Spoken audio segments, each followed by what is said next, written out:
Hey, what's going on, everybody? This is Pastor Shay, aka Chaplain G, coming back at y'all with another word of encouragement for today.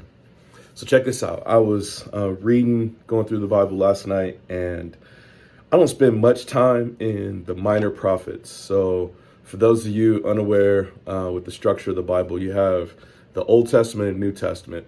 The Old Testament is broken up into the first 5 books of the Bible that tells the story of Israel.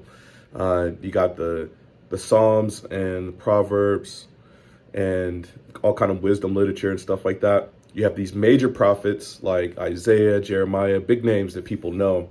And then you have these all these little small prophets that God has specific messages for at different points in their nation's history, right? And I came across the book of Haggai. And I don't really spend much time in Haggai. I don't know anybody that says, you know which book is my favorite, and I can quote it, Haggai. I never really hear that. But I was reading it, and I was intrigued by it, and went home last night, and it was just kind of on my brain. And then I woke up this morning, I'm like, oh, snap, this is a message I think people need to hear. So check this out. In the book of Haggai, here's the backdrop, right? So the people of Israel, they had gotten captured by the Babylonians, carted off into captivity, taken out of the land. They were there. I forget exactly how long right offhand, so I apologize for that. But the king of Babylon, I believe it was Cyrus, he sends people back into the land because, he was kind of he was kind of a cool guy in a way where he would allow people to still operate within their religious tenets. So he sends them back in the land to go back and fix up the land because the land had fallen into just wildness. And so he sends them back in the land. And as the people were there, where it picks up in Haggai, the people started getting fancy with their own homes before they rebuilt the temple of God. So I heard this old saying one time that you show me a person's pocketbook or you show me their checkbook and I'll show you where their heart is. Said another way, you show me a person's calendar, I'll show you where their heart is. And so people make time and effort for the things they care about. And I know that's true in my life. I'm sure that's true in your life. And the problem being, God doesn't tolerate that mess. So the Bible says that he's a jealous God. And so as people try to make themselves the most important thing in their own life, God is like, no, I want to be the most important thing in your life. You're actually competing with me for supremacy in your own life. I want to be the top dog. And so Haggai picks up and the people are building their own house and they doing extra. So you're talking to people that lived in tents and stuff like that, and they're putting panels on their house. So it would be the equivalent of, you got a house, but now you're about to install a pool. Or you got a house, but now you're about to add a second story. And so God is like, you're doing all that. Meanwhile, my house is looking like a hot mess. And if God is the king, of course, we live in a democracy, so it doesn't we don't quite get the transition there, but these people didn't live in a democracy. They lived in at the very least a monarch, and probably more accurately put a theocracy. God is supposed to be the king, right?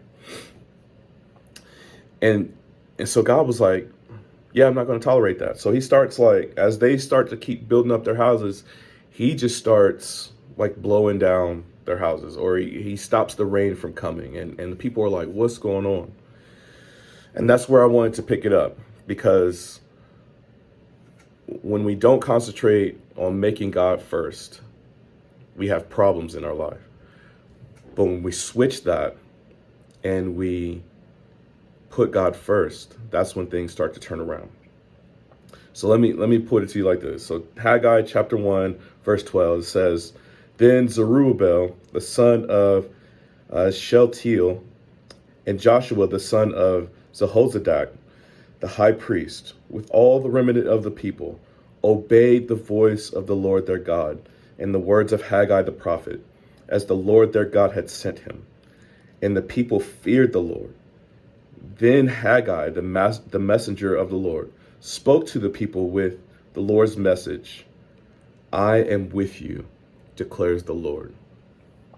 So it wasn't until the people dedicated their lives, their profits, like their money, basically, their money, their time, their energy. It wasn't until they dedicated the fullness of themselves to God that God waited until they did that for him to say, I am with you. And man, I got to thinking about that, right? How many of us are willing to sacrifice our careers for the sake of the Lord, to just let God do what he wants in our lives? How many of us are willing to sacrifice our time, our comfort, our resources? Some people are really good at giving money to things. Other people, their time is their most important resource. And so they'll give some money to a cause, but they won't give their time to it. There's some people I know that are like, man, I'll go and talk to my neighbor about who God is, but I won't go to a third world country. What if God is asking you to sacrifice your safety on his behalf? What if God, talking to the people going through this religious exemption process, what if God is like, I want you to sacrifice your career on my behalf. Like I want to use it. I want to use your story to advance my kingdom. How many of us would be willing to lay that down for the sake of God being more glorified in our lives and the lives of the people around us? It was a challenge for me and an encouragement, man. It was definitely an encouragement, because I know some people are not willing. There's some stuff in their life that they're just not willing. And I found some stuff as I was thinking about it that I'm not immediately willing. I'm not immediately willing to sacrifice some of the comforts that God has given me for the sake of his kingdom. And to those things are idols. And one of the first commandments God lays down is you actually the first. You will not have any other gods before me. And so this is a blessing from God that he'll start to reveal some stuff that as we start to transition away from having those things as idols in our lives, God comes through and says, I'm with you now. Man, that's good news right there.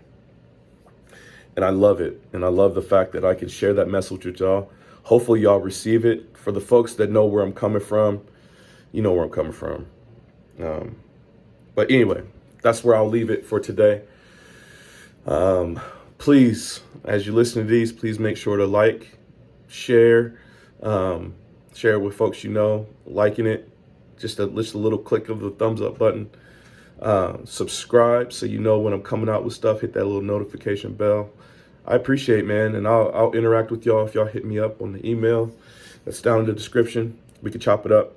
Y'all can ask me any questions you want to, and we can do it, man. We'll encourage each other into the Lord until the day he comes back. And until that day, y'all have a good weekend. Grace and peace.